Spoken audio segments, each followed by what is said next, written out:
Hi, this is Rajesh Sharma.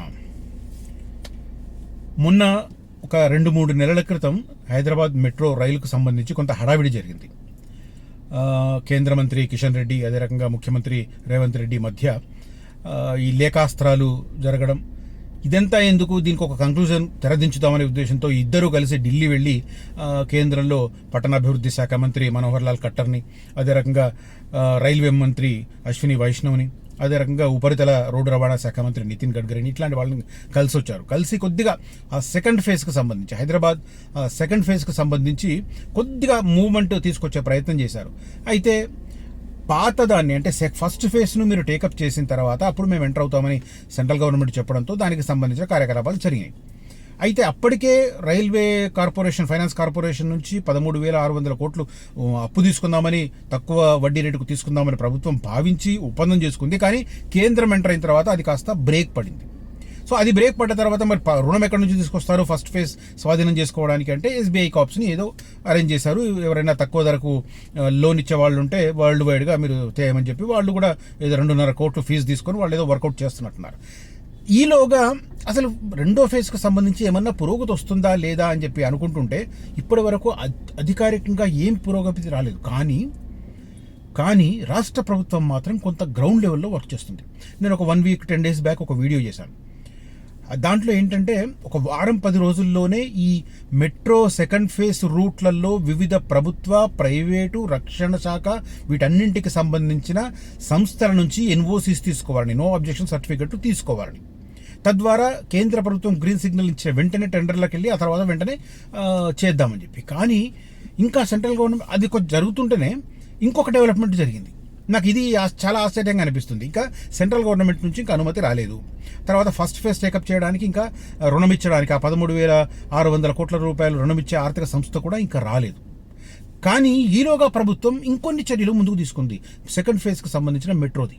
మరి ఏ ధైర్యంతో ముందుకు వెళుతుంది అన్నది కొద్దిగా డౌట్ఫుల్గా ఉంది. బట్ తీసుకున్న చర్యలు మాత్రం ఆసక్తికరంగా ఉన్నాయి. ఆ చర్యలు ఏంటి నేను ఎక్స్ప్లెయిన్ చేస్తాను ఈ వీడియోలో.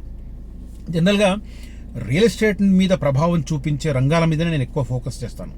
అది ఫ్యూచర్ సిటీ అయినా, హైదరాబాద్ రియల్ ఎస్టేట్ మీద ప్రభావం చూపించే విశేషమైన ప్రాజెక్టు, పెద్ద ప్రాజెక్టు, తర్వాత RRR రీజనల్ రింగ్ రోడ్ అయినా కూడా హైదరాబాద్ రియల్ ఎస్టేట్ మీద గణనీయమైన ప్రభావాన్ని చూపించేది. దాంతోపాటు ఈక్వల్గా ఎఫెక్ట్ చూపించేది మెట్రో రైల్. ఎందుకంటే మెట్రో రైల్ కనెక్టివిటీ ఎక్కడెక్కడ వస్తుందని చూసుకొని అక్కడక్కడ ఇన్వెస్ట్ చేసే వాళ్ళ సంఖ్య కూడా గణనీయంగా ఉంది. అందుకే నేను ఈ 3 అంశాలకు ప్రయారిటీ ఇస్తాను. బట్ ఫార్చునేట్లీ ఫ్యూచర్ సిటీకి సంబంధించిన డెవలప్మెంట్స్ ఫ్రీక్వెంట్గా రావడం వల్ల దాని మీద ఎక్కువ కంటెంట్ ఉంటుంది.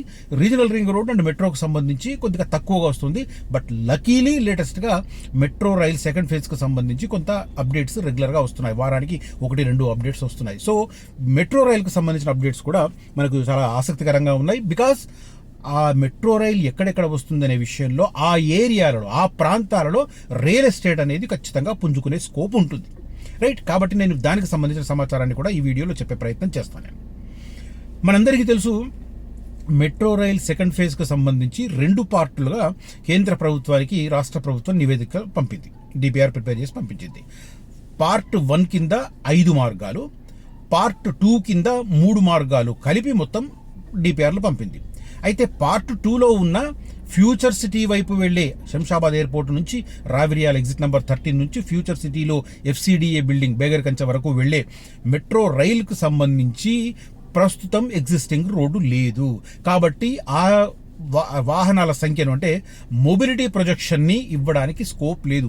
ఎగ్జిస్టింగ్ ఏదన్నా రోడ్డు ఉందనుకోండి, ఆ రోడ్డు మీద ప్రతిరోజు ఎన్ని వాహనాలు తిరుగుతున్నాయి, 5 ఏళ్ల తర్వాత ఎన్ని వాహనాలు తిరిగే అవకాశం ఉంది, 10 ఏళ్ల తర్వాత ఎన్ని వాహనాలు తిరిగే అవకాశం ఉంది, ప్రస్తుతం ఆ వాహనాలలో ఎంతమంది ప్రయాణం చేస్తున్నారు, 5 ఏళ్ల తర్వాత ఎంతమంది ప్రయాణం చేయడానికి అవకాశం ఉంది, 10 సంవత్సరాల తర్వాత ఎంతమంది ప్రయాణం చేయడానికి అవకాశం ఉంది. ఇదంతా ఒక ప్రొజెక్షన్ ఉంటుందన్నమాట, మొబిలిటీ ప్రొజెక్షన్ అంటారు. ఈ కాంప్రహెన్సివ్ మొబిలిటీ ప్రొజెక్షన్ లేకుంటే, CMP లేకుంటే కేంద్ర ప్రభుత్వం ఆ రూట్లో మెట్రో రైలు ఇవ్వడానికి అవకాశం లేదు. కాబట్టి ఆ సెకండ్ పార్ట్లో ఉన్న ఏదైతే ఉందో, పార్ట్ B అంటారు, సెకండ్ పార్ట్ అంటారు, సెకండ్ దశలో దాన్ని కాస్త డిలీట్ చేసి థర్డ్ ఫేజ్కు మార్చారు దాన్ని. థర్డ్ ఫేజ్ మీద పెట్టారు. అంటే దీని అర్థం ఏంటి, ఎయిర్పోర్ట్ నుంచి శంషాబాద్ ఎయిర్పోర్ట్ నుంచి రావిరియాల మీదుగా రతన్ టాటా రోడ్డు మధ్య నుంచి మనకు బేగరి కంచ FCDA బిల్డింగ్ దగ్గర మెట్రో స్టేషన్ లాస్ట్ స్టేషన్ ఉంటుంది. ఇది దాదాపు 40 కిలోమీటర్లు ఉంటుంది. ఈ 40 కిలోమీటర్లకు సంబంధించిన మెట్రో రైలుని నిరవధికంగా రాష్ట్ర ప్రభుత్వం వాయిదా వేసింది. ఇప్పుడైతే చాలా మంది ఆ ఏరియాలో మెట్రో వస్తుందని ఆస్తూ అక్కడ ఇన్వెస్ట్ చేస్తూ ఉంటారు. అలాంటి వారికి సమాచారం అవసరం, రైట్. ఆ రూట్లో అంటే ఫ్యూచర్ సిటీని కనెక్ట్ చేసే మెట్రో రైలు రావడానికి కనీసం 10 ఏళ్లు పడుతుందని రాసి పెట్టుకోండి. ఎందుకంటే రతన్ టాటా రోడ్డు పూర్తవ్వడానికి ఇంకొక 2 ఏళ్లన్నా పడుతుంది. సమగ్రంగా దాని మీద వెహికల్స్ స్టార్ట్ అవ్వడానికి 2-2.5 సంవత్సరాలు పడుతుంది. ఆ తర్వాత దాని మీద వెహికల్స్ ఎన్ని తిరుగుతున్నాయని అంచనా వేయడానికి మరో 2 ఏళ్ళు. ఆ తర్వాత ఒకవేళ కేంద్ర ప్రభుత్వం ఓకే అని శాంక్షన్ చేస్తే నిర్మాణానికి మినిమం 3 to 4 years పడుతుంది. అంటే ఎంత, దాదాపు 10 సంవత్సరాల తర్వాతనే ఫ్యూచర్ సిటీకి మెట్రో రైలు వచ్చే అవకాశం ఉంది. కానీ మెట్రో రైలు వస్తుందన్న ఉద్దేశంతో చాలా మంది మీర్ ఖాన్ పేట మీద మోజు చూపుతున్నారు. అప్పటికి పరిస్థితి తల్లకిందులు అవుతుంది. రెండో నెగిటివ్ పాయింట్, ఆ ఏరియాలో డాటా సెంటర్లు ఉండడం. డాటా సెంటర్ల వల్ల గ్రౌండ్ వాటర్ కంప్లీట్గా ఖాళీ అవుతుంది. ఎందుకంటే ఏ దేశమైనా డాటా సెంటర్లను శాంక్షన్ చేసే ముందు అక్కడ పారిశ్రామిక అవసరాలకు సరిపడా నీరు ఉందా లేదా, లేకపోతే దాని సౌకర్యం కల్పించి డాటా సెంటర్లకు అనుమతిస్తుంది. అన్ఫార్చునేట్లీ దురదృష్టవశాత్తు మన దేశంలో అట్లాంటి ముందస్తు ఆలోచన లేనే లేదు. 2022లో అమెజాన్ డాటా సెంటర్ ఇచ్చారు. లేటెస్ట్గా 200 ఎకరాలు మళ్ళీ కేటాయించి దానికి సంబంధించిన వర్క్ స్టార్ట్ అయింది. మళ్ళీ కంట్రోల్లెస్ డాటా సెంటర్ అక్కడ ఏషియాలో 4th లార్జెస్ట్ డాటా సెంటర్ కడుతుంది. ఈ 3 కలిపి అక్కడ గ్రౌండ్ వాటర్ను పూర్తిగా కొలాప్స్ చేస్తాయి. ఎందుకంటే ప్రభుత్వం ఇంకొక 5-6 ఏళ్ల దాకా అక్కడ మీకు పారిశ్రామిక అవసరాలకు నీళ్ళు ఇచ్చే అవకాశం లేదు. కాబట్టి ఆ 2 నెగిటివ్ పాయింట్స్ అట్లా ఉన్నాయి. సరే, అది వేరే విధానం, అది పక్కన పెడతాం.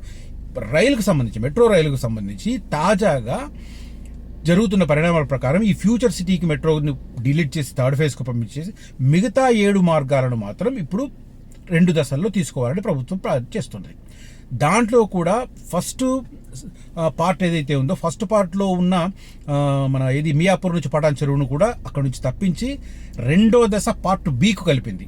మరి రేవంత్ రెడ్డి గారికి చాలా సన్నిహితుడైన జగ్గారెడ్డి గారు ఎలా స్పందిస్తారో నాకు తెలియదు. కానీ సో 2వ దశ పార్ట్ 1 కింద ఇప్పుడు 4 కారిడార్లు మిగిలాయి. ఒకటి, అందులో నాగోర్ నుంచి ఎయిర్పోర్ట్ వరకు ఉన్న 36.8 కిలోమీటర్ల దూరం ఏదైతే ఉందో అది లాంగెస్ట్. ఆ తర్వాత ఎల్బీనగర్ టు మియాపూర్, ఆ తర్వాత MGBS టు చాంద్రాయనగుట్ట, అక్కడ కూడా మళ్ళీ ఈ నాగోల్ నుంచి ఎయిర్పోర్ట్కు వెళ్ళే దాన్ని కనెక్ట్ చేస్తారు. అక్కడ అంటే ఇంటర్ ఎక్స్చేంజ్ వస్తుంది అక్కడ. ఆ తర్వాత ఈ మన రాయదుర్గం నుంచి ఫైనాన్షియల్ డిస్ట్రిక్ట్ వరకు ఈ 4 మాత్రం ఇప్పుడు సెకండ్ ఫేజ్ పార్ట్ 1 కింద టేకప్ చేస్తున్నారు.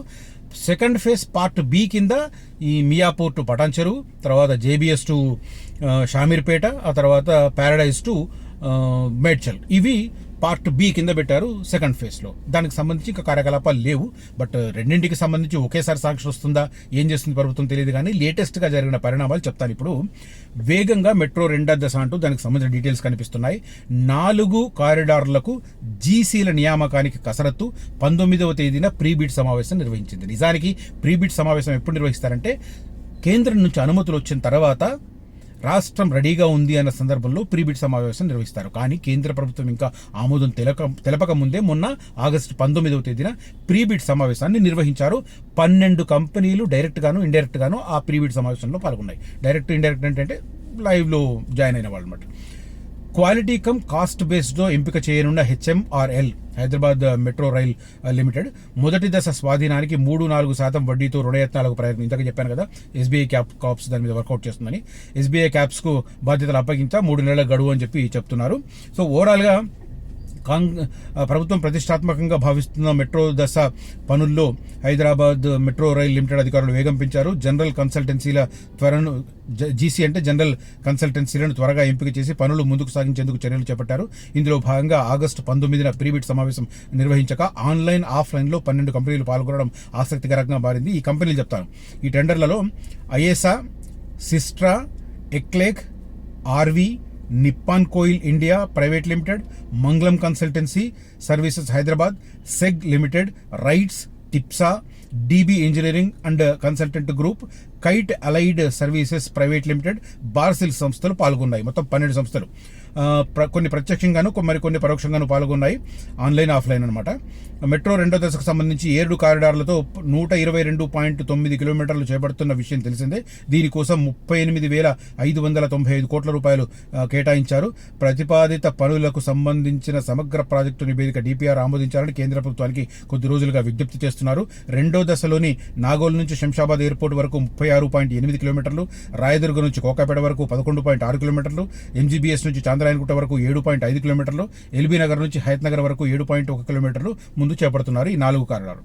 ఈ మొత్తం 7 ప్రతిపాదిత కారిడార్లలో తొలుత 4 కారిడార్లకు సంబంధించిన జీసీల నియామకం పూర్తయితే పనుల్లో కాస్త ముందుకు సాగవచ్చని అధికారులు భావిస్తున్నారు. ప్రీబిడ్ టెండర్లలో పాల్గొన్న కంపెనీలను quality come cost based selection QCBS ఆధారంగా ఎంపిక చేయనున్నారు.